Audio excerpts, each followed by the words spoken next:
Hello दोस्तों, स्वागत है आप सभी का आज की क्लास में। आज इस वीडियो में हम बात करने वाले हैं तुगलक वंश। तुगलक वंश दिल्ली सल्तनत पर सबसे लंबे समय तक शासन करने वाला वंश है और इससे पहले हमने खिलजी वंश, इतिहास का खिलजी वंश और दिल्ली सल्तनत को स्टार्ट भी किया था, तो आप जाकर देख सकते हैं। तो आज हम बात करते हैं इसके लिए, इससे जो भी आपके ऑब्जेक्टिव प्रश्न बन सकते हैं और जो यहाँ से महत्वपूर्ण तथ्य हैं उन सब के बारे में हम इस वीडियो में बात करने वाले हैं। तो सबसे पहला जो तथ्य है इससे जो बनता है वो आप यहाँ से याद रखेंगे, सबसे लंबा शासन। ठीक है ना, यहां से आप याद रखेंगे सबसे लंबा शासन। ठीक है ना, तो सबसे लंबे समय तक दिल्ली की सत्ता जो है किस वंश ने संभाली थी, तो आप यहां से याद रखेंगे वो है तुगलक वंश। ठीक है, और तुगलक वंश का जो है संस्थापक कौन है, तो यहां से आप संस्थापक की बात करेंगे।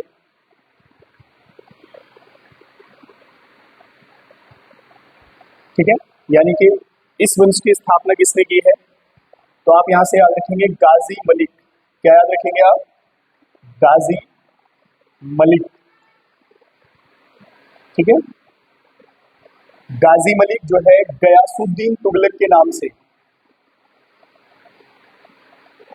गयासुद्दीन तुगलक। ठीक है ना, हो गया। देखो, इसका संस्थापक कौन था? गाजी मलिक, जो कि गयासुद्दीन तुगलक के नाम से दिल्ली की सत्ता पर बैठता है, दिल्ली की गद्दी पर बैठता है, और इसी ने जो है इस वंश की स्थापना की थी। और ये वंश दिल्ली सल्तनत पर सबसे लंबे समय तक शासन करने वाला वंश है, जिसका शासनकाल 1320 से लेकर 1398 तक शासन करता है। तैमूर लंग के आक्रमण तक ये वंश दिल्ली पर शासन करता है, और इसके शासक भी बहुत ही महत्वपूर्ण हुए हैं, प्रसिद्ध शासक हुए हैं, उन सब के बारे में हम बात करेंगे। पहले हमने बात की है इसके संस्थापक गयासुद्दीन तुगलक की। ठीक है, गयासुद्दीन तुगलक का राज्य अभिषेक सितंबर 1320 में जो है दिल्ली में होता है और ये गद्दी को संभालता है। गयासुद्दीन तुगलक के दो कार्य हैं जो आपने याद रखने हैं। पहला तो यही है कि इसने इस वंश को स्टार्ट किया है, स्थापना किया है। दूसरा इसका महत्वपूर्ण कार्य है जो आपने याद रखना है। ठीक है, देखो, अगर हम कार्यों की बात करें, इसने सिंचाई के लिए काम किया था, और यहां से एक ऑब्जेक्टिव बनता है आपका सिंचाई हेतु। ठीक है, नहरों और कुओं का निर्माण। ठीक है, ये आप ध्यान रखिए, यहां से आप याद रखिए। ठीक है, इसने जो है सिंचाई हेतु नहरों और कुओं का निर्माण कराया। नहरों और कुओं का निर्माण कराने वाला दिल्ली का शासक कौन था, तो आप यहां से याद रखेंगे गयासुद्दीन तुगलक प्रथम शासक है जिसने नहरों का निर्माण करवाया है। एक यहाँ से अलग प्रश्न पेपर में बनता है कि नहरों का जाल बिछाने वाला शासक कौन है, तो अभी इस वंश के तीसरे शासक आएंगे फिरोज शाह तुगलक, जो कि 5 बड़ी नहरों का निर्माण कराते हैं। तो नहरों का जाल बिछाने वाले फिरोज शाह तुगलक है, लेकिन नहरों के निर्माण की शुरुआत करने वाले जो है वो आप याद रखेंगे गयासुद्दीन तुगलक हैं। ठीक है ना, अब आगे बढ़ते हैं इनके बारे में। हाँ जी, बोलिए। एक मिनट।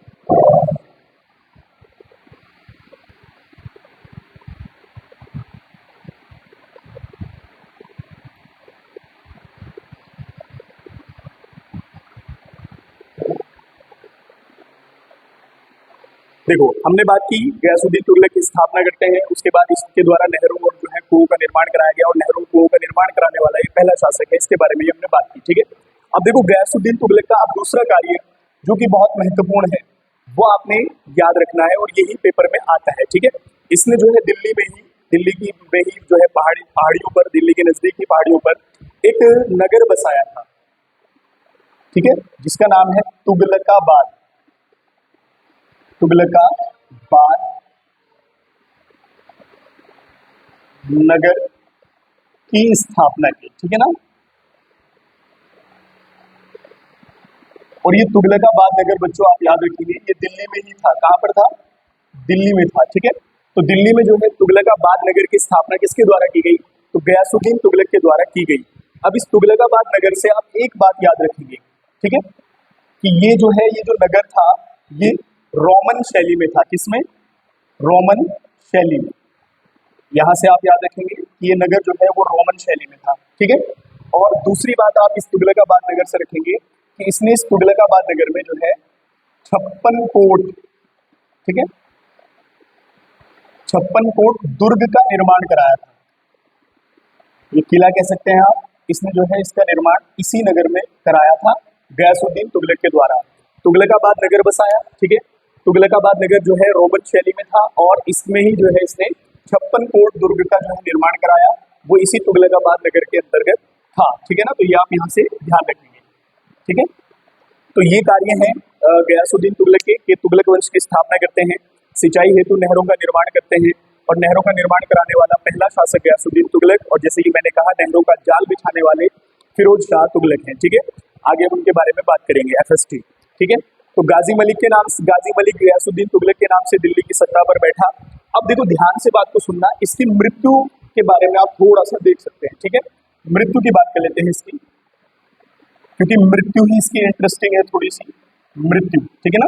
देखो इसकी मृत्यु कब हुई है, तो आप यहाँ से याद रखेंगे इसकी मृत्यु जो है वो 1325 में हुई है।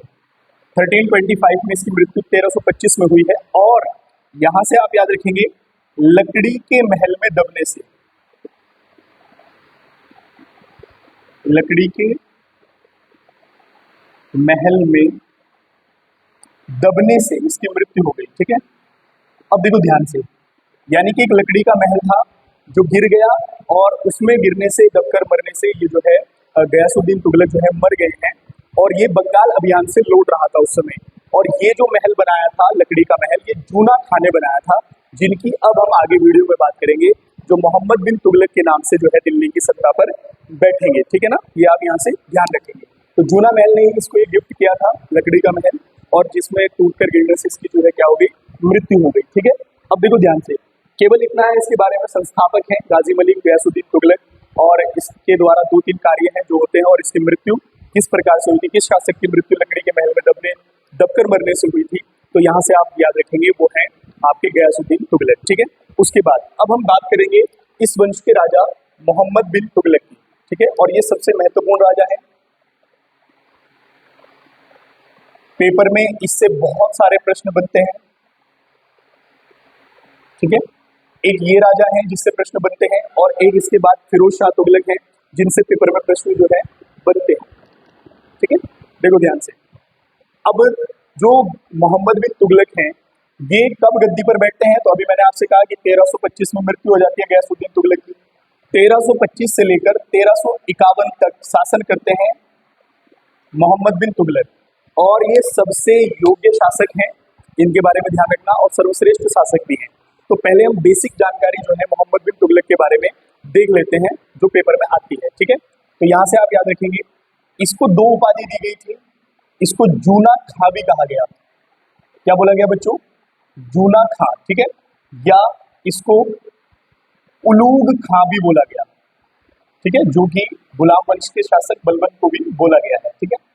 तो जूना खां, मैंने भी बताया जूना खां ने ही लकड़ी का महल गिफ्ट किया था गयासुद्दीन तुगलक को, और उसमें इसकी दबने से मृत्यु हो गई, और ये भी जूना खां और उलूग खां के नाम से जो है दिल्ली की गद्दी पर बैठता है मोहम्मद बिन तुगलक, ठीक है।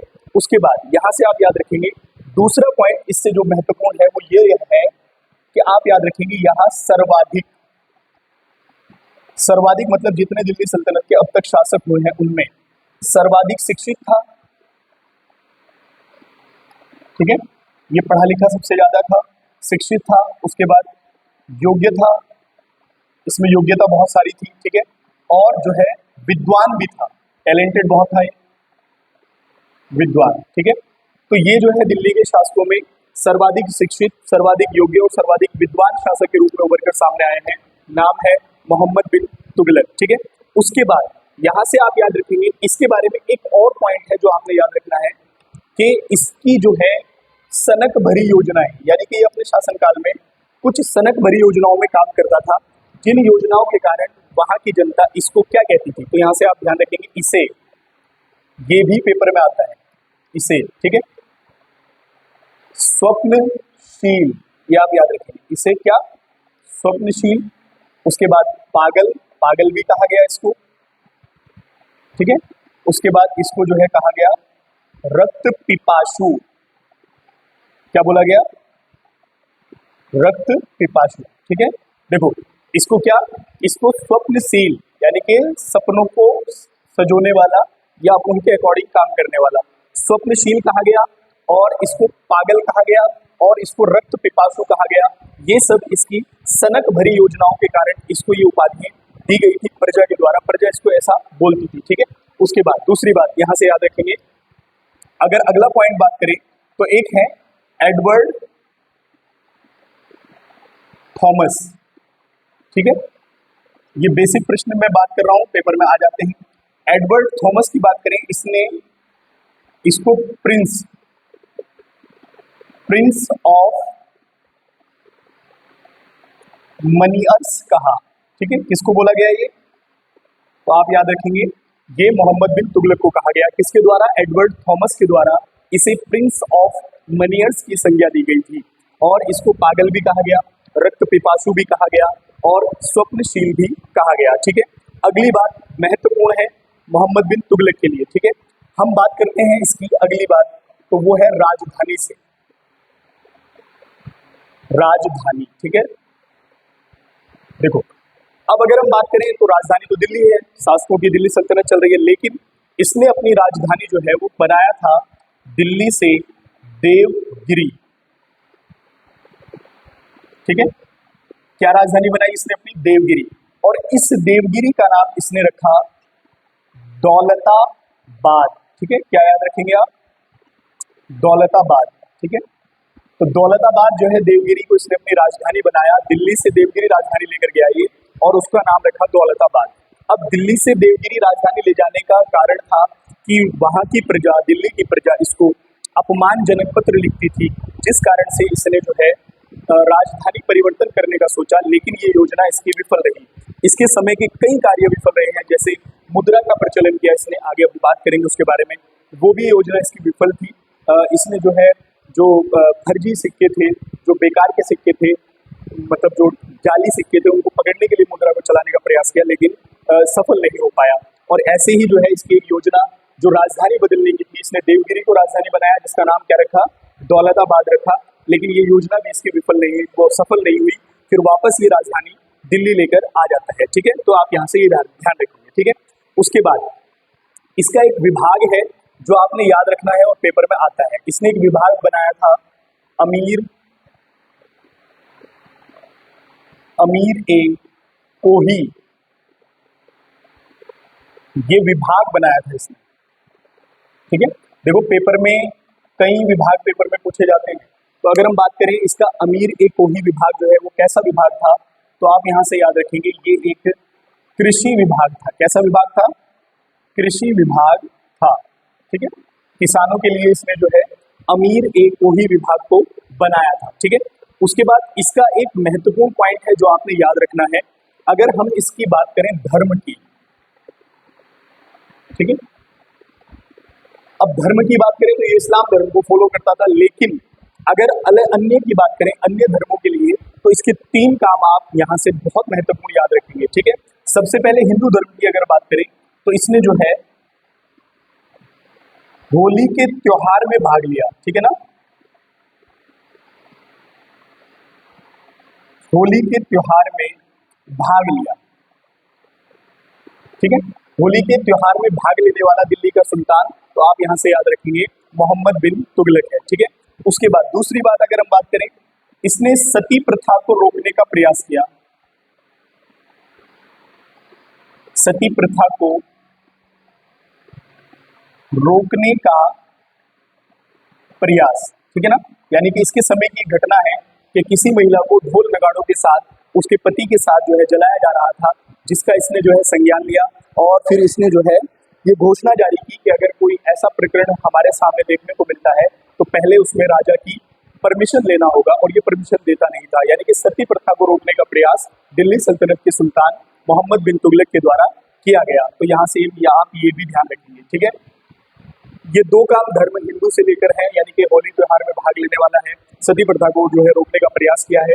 उसके बाद इसका तीसरा काम आप यहीं से याद रखेंगे। तीसरा काम क्या है इसका, इसने एक जैन संत थे, क्या थे बच्चों, जैन संत, ठीक है। जैन धर्म के एक संत थे, नाम है जम्बूजी,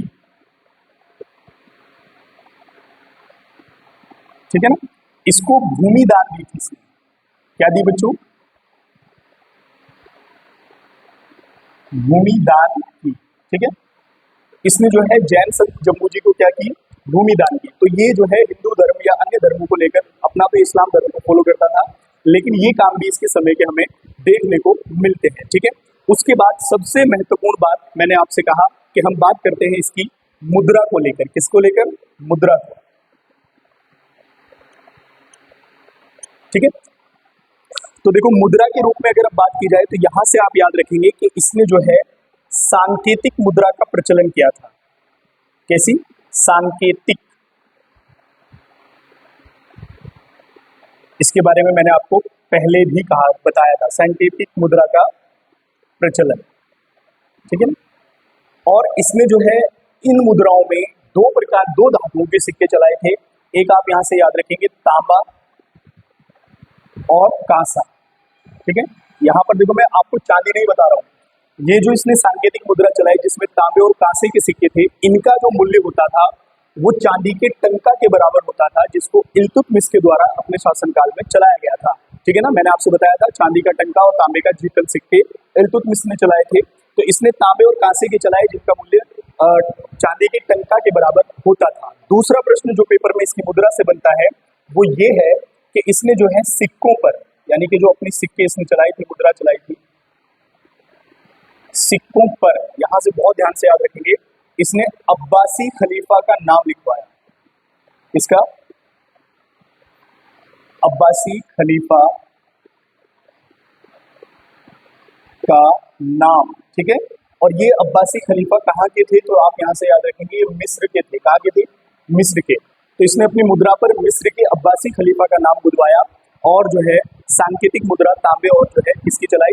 जीतल की चलाई है। ठीक है, उसके बाद देखो अब सबसे महत्वपूर्ण पॉइंट जो है वो मोहम्मद बिन तुगलक के समय का आता है, इसके दरबारी। इसके दरबारी। और यहां से प्रश्न पेपर में कई बार बना है, बेसिक प्रश्न भी बनता है और जो है यहाँ से डीप में भी प्रश्न पूछता है। तो सबसे पहले अगर हम दरबारियों में बात करें तो सबसे फेमस कैरेक्टर है इब्न बतूता। ठीक है ना,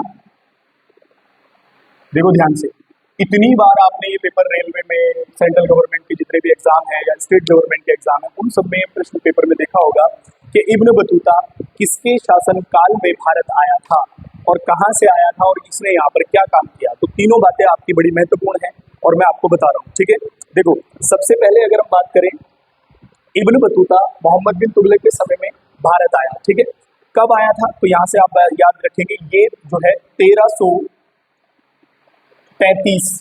ठीक है, कहां से आया? 1333 में। कहां से? मोरक्को से। और ब्रैकेट में आप याद रखेंगे ये अफ्रीका का निवासी था। ठीक है ना, मोरक्को अफ्रीका।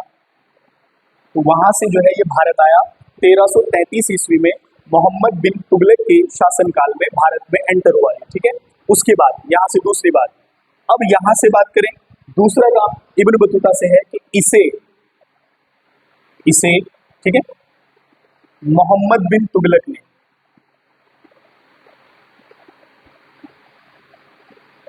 ठीक है, इसे मोहम्मद बिन तुगलक ने, यहां से आप याद रखेंगे, दिल्ली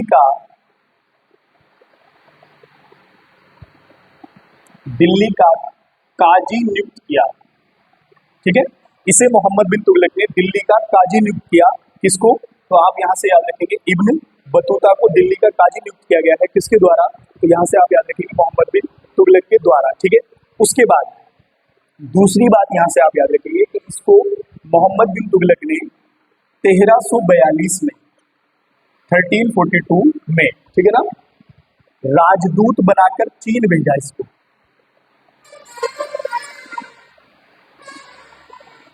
राजदूत बनाकर चीन भेजा। ठीक है, ये आप ध्यान रखेंगे। तो इब्न बतूता को जो है मोहम्मद बिन तुगलक ने 1342 में राजदूत बनाकर अपना कहाँ भेजा? चीन भेजा। ठीक है, दूसरी बात आप इब्न बतूता से याद रखेंगे, सबसे महत्वपूर्ण, अगर प्रश्न यहां से नहीं बनता तो यहां से तो जरूर बनेगा। इसने जो है पुस्तक लिखी है रेहला। कौन सी पुस्तक लिखी है बच्चों? रेहला पुस्तक। ठीक है, लिखी, किसके द्वारा लिखी गई रेहला पुस्तक? तो आप याद रखेंगे इब्न बतूता के द्वारा रेहला पुस्तक लिखी गई। और रेहला पुस्तक में मोहम्मद बिन तुगलक के शासनकाल की कुछ घटनाओं का वर्णन हमें मिलता है, जिसमें अगर हम मुख्य बात करें तो इस पुस्तक में दो जो है काम बड़े महत्वपूर्ण है जो मिलते हैं। गुप्तचर और डाक व्यवस्था का पता चलता है इसमें, ठीक है। इसके बारे में क्या लगता है कि एक तो जो है यहाँ से हमें जो है गुप्तचर प्रणाली यानी कि किस प्रकार से काम करती थी मोहम्मद बिन तुगलक की गुप्तचर विभाग कैसा था उसके बारे में बात पता चलती है। और दूसरा यहाँ से पता चलता है हमें डाक व्यवस्था को लेकर, किसको, डाक व्यवस्था। और देखो डाक व्यवस्था से आप यहाँ से याद रखेंगे कि इसके समय में दो प्रकार की डाक व्यवस्थाएं थी। कितने प्रकार की डाक प्रकार जो है, दो प्रकार की जो है डाक व्यवस्थाएं थी इब्न जो है मोहम्मद बिन तुगलक के समय में, जो कि इब्न बतूता ने अपनी रेहला पुस्तक में वर्णित किया है। कौन कौन सी थी, तो यहाँ से आप याद रखेंगे। एक शब्द आपने याद रखना है उलूक, एक शब्द क्या याद रखना है, उलूक, ठीक है। उलूक प्रकार की डाक व्यवस्था। दूसरा शब्द आपने याद रखना है दावा, ठीक है। देखो जो डाक घोड़ों के द्वारा अश्व डाक जो होती थी उसको उलूक बोलते थे, और जो है जो पैदल डाक होती थी उसको दावा बोलते थे। तो ये दो डाक व्यवस्थाएं हमें इब्न बतूता की पुस्तक रेहला से इसका वर्णन मिलता है, जो मोहम्मद बिन जो है तुगलक के शासनकाल में यहाँ पर थी, ठीक है ना। उसके बाद दूसरे दरबारी की अगर हम बात करें, मोहम्मद बिन तुगलक का पहला दरबारी इब्न बतूता, जिसके बारे में हमने पूरा वर्णन किया, इसको तो बहुत ही प्रसिद्ध है, गाजी मलिक बनाया, दिल्ली का गाजी लिख किया और राजदूत बनाकर इसको चीन भी भेज दिया, ठीक है। अब हम यहाँ से बात करते हैं इसके दरबारियों में दूसरे, तो दूसरे दरबारी हैं, आप यहाँ से याद रखेंगे जियाउद्दीन बर्नी, और ये पेपर में आता है बच्चों, बहुत ध्यान के साथ याद रखेंगे आप इसको, जियाउद्दीन बर्नी, ठीक है। अब जियाउद्दीन बर्नी की अगर बात की जाए तो इन्होंने एक पुस्तक लिखी है जिसको आप याद रखेंगे, ठीक है। जियाउद्दीन बर्नी ने एक पुस्तक लिखी है, क्या है, तारीख ए फिरोज शाही, तारीख ए फिरोज शाही, ठीक है। इसको हम उसके शासनकाल में भी पढ़ेंगे, तारीख ए फिरोज शाही। अब ये फिरोज शाह के समय की घटनाएं हैं इसमें, जो आने वाले शासक हैं, लेकिन ये जियाउद्दीन बर्नी इसके शासनकाल में भी रहते थे और आगे फिरोज शाह तुगलक के शासनकाल तक ये रहेंगे, ठीक है। उसके बाद अगले अगर हम दरबारी की बात करें इसके मोहम्मद बिन तुगलक के, तो आप दूसरे दरबारी याद रखेंगे, आप व्यक्ति हैं जिया नक्शबी, क्या है, जिया नक्शबी, ठीक है। जिया नक्शबी दूसरे दरबारी है इसके, और जिया नक्शबी ने एक रचना की है, आप यहाँ से याद रखेंगे, तूतीनामा, ठीक है। इसने तूतीनामा की रचना की है। तूतीनामा में एक बिरहणी महिला जिसका पति बाहर चला गया है, उसके पास एक तोता है, वो उसको कहानी सुनाता है। इस प्रकार की रचना जो है तूतीनामा में मिलती है। तो जिया नक्शबी के द्वारा जो है तूतीनामा लिखी गई है, और जिया नक्शबी किसके शासनकाल में रहता था, तो मोहम्मद बिन तुगलक के शासनकाल में ये रहता था। अब देखो यहाँ से, अब सबसे महत्वपूर्ण बात जो आपने याद रखनी है मोहम्मद बिन तुगलक के बारे में, वो ये है, स्टार बनाकर आप याद रखेंगे, ठीक है। देखो अजमेर शरीफ में शेख मोइनुद्दीन चिश्ती की दरगाह पर जाने वाला दिल्ली का पहला सुल्तान और कई जो है शासकों के, कई पीरों के मकबरों को बनवाने वाला शासक जो है वो मोहम्मद बिन तुगलक ही है, जिसने निजामुद्दीन औलिया दिल्ली के मकबरे को भी जो है बनवाया था, लाहौर में, मुल्तान में। इस प्रकार से इसने कई मकबरों का निर्माण कराया, और ये शेख अलाउद्दीन का शिष्य था। लेकिन शेख मोइनुद्दीन चिश्ती जो कि अजमेर शरीफ दरगाह पर जाने वाला, ये दिल्ली का पहला सुल्तान था। तो यहाँ से आप याद रखेंगे अजमेर शरीफ जाने वाला, ठीक है ना।